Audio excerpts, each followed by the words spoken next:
Hey everyone, wishing you all a very happy today. তো সকাল সকাল আবারও তোমাদের কাছে একটা কুকিং ভিডিও নিয়ে চলে এসেছি। তো আমার ভিডিও তোমাদের কার কার দেখতে ভালো লাগে আমাকে অবশ্যই কমেন্ট বক্সে জানিও, যাতে নতুন দিনে ভিডিও বানানোর জন্য আমি অনেকটা অনুপ্রাণিত হই। তো চলো আজকে বানাচ্ছি ফ্রায়েড রাইস আর একটু মটন কষা। তো ভিডিওটা দেখতে থাকো, আর আমার ভিডিও যদি ভালো লেগে থাকে অবশ্যই লাইক কমেন্ট শেয়ার করতে ভুলবে না, আর আমার প্রোফাইলটাকে ফলো করে দেবে। তো দেখো এখানে আমি ভেজিটেবলসগুলো ভালো করে ধুয়ে কেটে নিয়েছি, আর এখানে আমি আদা রসুনের পেস্টটাও বানিয়ে নিচ্ছি। আর ওইদিকে আমি চালটা মেপে নিয়েছি।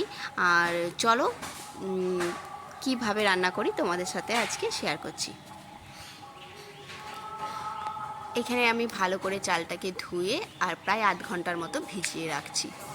আর আলুগুলোকে ডিপ ফ্রাই করার জন্য আমি এখানে কড়াইতে তেল গরম করে তার মধ্যে একটু নুন, অল্প পরিমাণ হলুদ দিয়ে ভালো করে আলুগুলোকে ভেজে নিচ্ছি। মাংসের আলু একটু লাল লাল করে ভাজলে খেতে খুবই স্বাদ হয়। আর এখানে আমি মাংসটাকে ভালো করে নিট অ্যান্ড ক্লিন করে ধুয়ে নিচ্ছি, কারণ খাসির মাংসের মধ্যে প্রচণ্ড পরিমাণে লোম থাকে, যেগুলো আমাদের পেটে গেলে আমাদের পেটের সমস্যার সম্ভাবনা থাকতে পারে।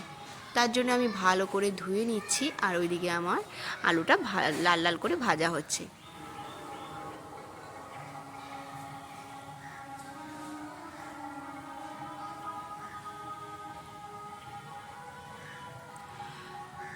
তো আলুগুলো প্রায় লাল লাল হয়েই গেছে, এবার আলুগুলোকে আমি তুলে নেব। আর মাংসটা আমি আর একবার জাস্ট ধুয়ে নেব, ব্যাস তাহলেই একদম পরিষ্কার হয়ে যাবে। তো এবারে কড়াইতে তেল গরম করে তাতে দিয়ে দিলাম তেজপাতা ফোড়ন, আর তার উপরে দিয়ে দিচ্ছি কুচিয়ে রাখা পেঁয়াজ।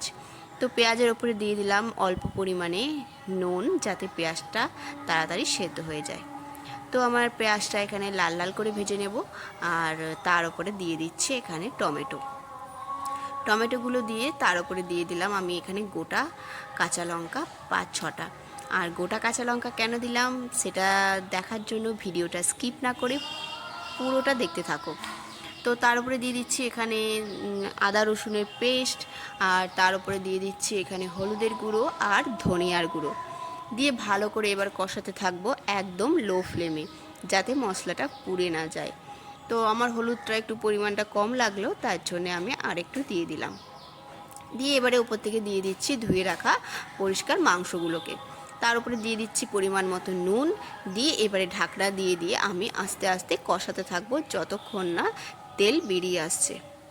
আর এখানে আমার ভাতের জল দিয়ে দিয়েছি, জলটা আমার ফুটে গেছে। এর উপরে দিয়ে দিলাম লবণ, তেজপাতা আর গোটা গরম মশলা আর সাদা তেল দিয়ে আমি চালটাকে ছেড়ে দিয়েছি। এবারে চালটা ফুটতে থাক, আর ততক্ষণে আমার এদিকে মাংসটা কষানো হয়ে যাবে। আর এখানে আমি একটু টক দই ফেটিয়ে রেখেছিলাম, সেটাকেও দিয়ে দিলাম মাংসের ওপরে। আর বাটিতে কিছুটা লেগেছিল, তো সেটা জল দিয়ে ভালো করে দিয়ে দিলাম। এবারে মাংসটাকে আর একটু কষিয়ে নেব। আর তোমাদেরকে তখন কেন বলছিলাম যে আমি গোটা কাঁচা লঙ্কা ইউজ করছি, তো এখানে দেখতে পাচ্ছ আমি 2-3 পিস তুলে রাখছি আমার মেয়ের জন্য, কারণ আমার মেয়ে একদমই ঝাল খেতে পছন্দ করে না। তো এই দেখো লঙ্কাগুলো একদমই পুরোপুরি সেদ্ধ হয়ে গেছে। তো লঙ্কাগুলোকে একটু ভালো করে ম্যাশ করে দিলাম। এর উপরে দিয়ে দিচ্ছি আমি একটু কাশ্মীরি লঙ্কার গুঁড়ো। কাঁচা লঙ্কা দিলে কালারটা একদমই ভালো আসে না, আর মাংসের কালার না হলে না খেতেও ইচ্ছা করে না। তার জন্য একটু দিয়ে দিলাম ওপর থেকে কাশ্মীরি লঙ্কার গুঁড়ো, দিয়ে তার উপরে আমি এবারে প্রেশার কুকারে ট্রান্সফার করে দেবো। তো প্রেশার কুকারের জলটা গরম হয়ে গেলে আমি মাংসটা দিয়ে আর 3টে হুইসেল দিয়ে দেবো। আর এখানে আমি রাইসের জন্যে ভেজিটেবলসগুলোকে ফ্রাই করব, তার জন্য আমি কড়াইতে দিয়ে দিলাম সাদা তেল, আর এখানে গাজর আর বিনস।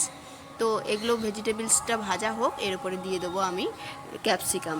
তো আমার সব ভেজিটেবলসগুলো ভাজা হয়ে গেছে। এবারে আমি ভাজবো কাজু আর কিশমিশ। কাজু কিশমিশ ভাজার জন্য আমি এখানে একেবারে দিয়ে দিলাম ঘি, আর ঘিয়ের উপরে দিয়ে দেবো হচ্ছে কাজু কিশমিশ আর কটা শুকনো লঙ্কা। তো অনেকেই আছে যারা মিষ্টি খেতে পছন্দ করে না, তার জন্য আমি অল্প পরিমাণে কটা কাঁচা লঙ্কাও ভেজে দিয়ে দিয়েছি কোটা, আর শুকনো লঙ্কাও একটা দিয়ে দেবো। আর যেহেতু এটা আমি একটু মিষ্টি মিষ্টি বানাচ্ছি, অনেক ফ্রায়েড রাইস আছে যেগুলো গোলমরিচ দিয়ে বানানো হয়, সেগুলো মিষ্টি দেওয়া যায় না। তো এটা আমি যেহেতু মিষ্টি বানাচ্ছি, তাই আমি লঙ্কাগুলোকে গোটা রেখেছি। তো আমার সব কিছু ফ্রাই হয়ে গেছে, এবার আমি লেয়ারিং করব।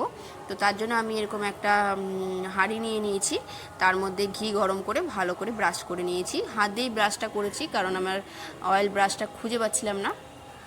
তো এখানে তার উপরে দিয়ে দিচ্ছি আমি এক লেয়ারে ভাত, তার উপরে দিয়ে দিলাম ভেজিটেবলস, তার উপরে দিয়ে দিচ্ছি এখানে গুঁড়ো করে রাখা চিনি, আর আমি একটু গরম মশলা ভালো করে রোস্ট করে আর ব্লেন্ড করে নিয়েছিলাম। তো সেটাকেই দিয়ে দিলাম ওপর থেকে ছড়িয়ে, আর দিয়ে দিচ্ছি তার উপরে আরেক লেয়ারে ভাত, আর তার উপরে সেম প্রসেসে ভেজিটেবল সব কিছু দিয়ে, আর এখানে দিয়ে দিচ্ছি 15 মিনিটের মতো একদম লো ফ্লেমে, যাতে চিনিটা মেল্ট হয়ে গিয়ে রাইসের স্বাদটা অনেকটাই বাড়িয়ে দেয়। তো আমি এখানে একদম লো দিয়ে দিচ্ছি। আর আমার ওইদিকে মটন কষাটা প্রায় রেডি হয়ে গেছে। আর ভিডিওটা ভালো লাগলে অবশ্যই লাইক করো, কমেন্ট করো, শেয়ার করো, আর আমার প্রোফাইলটা ফলো করে দিও। টাটা।